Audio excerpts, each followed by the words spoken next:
Welcome to my channel. This video sponsored by SBO Digital Marketing. வீட்டில் இருந்து வேலை செய்து பணம் சம்பாதிக்க ஒரு அருமையான வழி.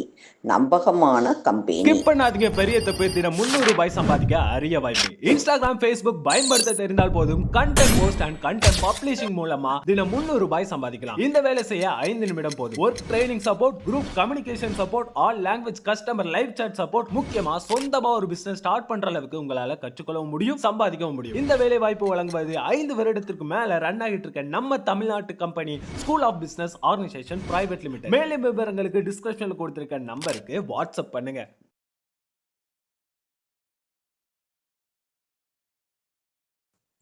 ஆகா லவ்லி பேர்ட்ஸ்.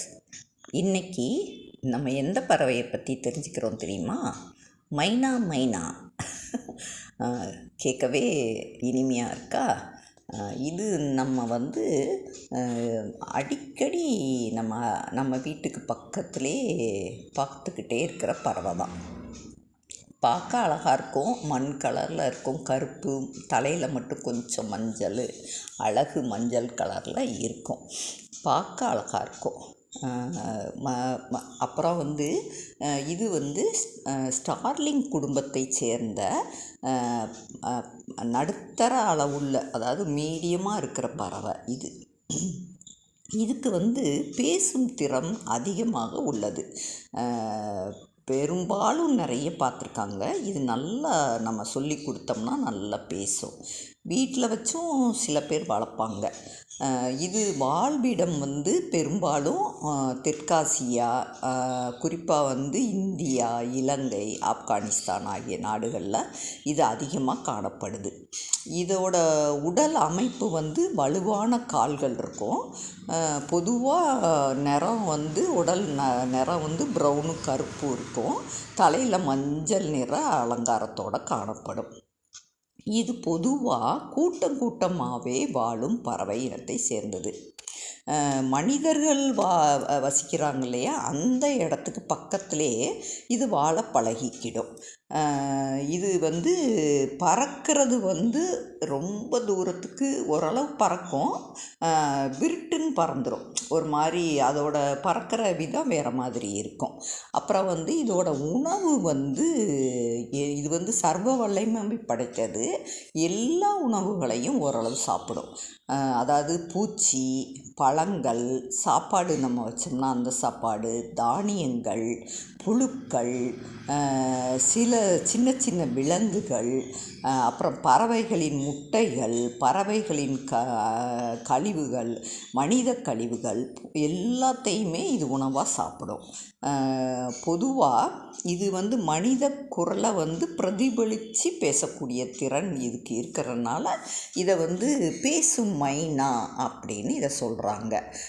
பெரும்பாலான மைனா வகைகள் மரப்பொந்துகளில், சுவர் இடுக்குகள்லையும் கூடு கட்டி வாழுது. இது தங்கள் வாழ்நாள் முழுவதுமே ஒரே இணையுடன் தான் இது இருக்கும் என்று நம்பப்படுகிறது. மற்றும் இது சுறுசுறுப்பான பறவை. பொதுவாக மைனா வீட்டுக்கு வந்தால் அது ஒரு நல்ல சகுனமாகவே கருதப்படுது. வீட்டுக்கு வந்தான்னா என்ன, வீட்டுக்குள்ளே வர்றது கிடையாது. நம்ம வீட்டு முன்னாடி உள்ள பால்கனி இந்த மாதிரி இடங்களில் நின்னாவே அது ஒரு சுப நிகழ்ச்சியோட அறிகுறியாக அதை கருதுகிறாங்க. அப்புறம் இந்துக்களின் நம்பிக்கைப்படி இது வந்துச்சுன்னா மகாலட்சுமியின் வருகையை குறிப்பதாக, அதாவது லட்சுமி உள்ளே வந்த மாதிரியும் நிலையான செல்வத்தை உருவாக்கும் அப்படின்னு நம்பப்படுது. இது வந்தாவே பலர் மைனா வீட்டுக்கு வருவதையே நல்ல சகுனமாகவே பார்க்குறாங்க. அப்புறம் வீட்டில் சுப நிகழ்ச்சி நடப்பதன் அறிகுறி தான் இது அப்படிங்கிறத முழுமையாக நம்புகிறாங்க. ரெண்டாவது இது வந்துச்சுனாவே நிலையான செல்வம், செல்வ செழிப்பு அப்படின்னு அது எல்லாத்தையுமே கொண்டு வந்துடும் அப்படின்னு ரொம்ப விரும்பி நினைக்கிறாங்க. அதாவது நல்ல எண்ணங்களையே அது உருவாக்குது. மற்றபடி இது வந்து நல்லா எல்லா இடங்கள்லையும் புழுப்பூச்சிகள்லாம் சாப்பிட்றதுனால விவசாயத்தை பொறுத்த வரையில் நல்லா அது வந்து உதவி செய்யுது. இப்படி எவ்வளவோ நன்மைகள்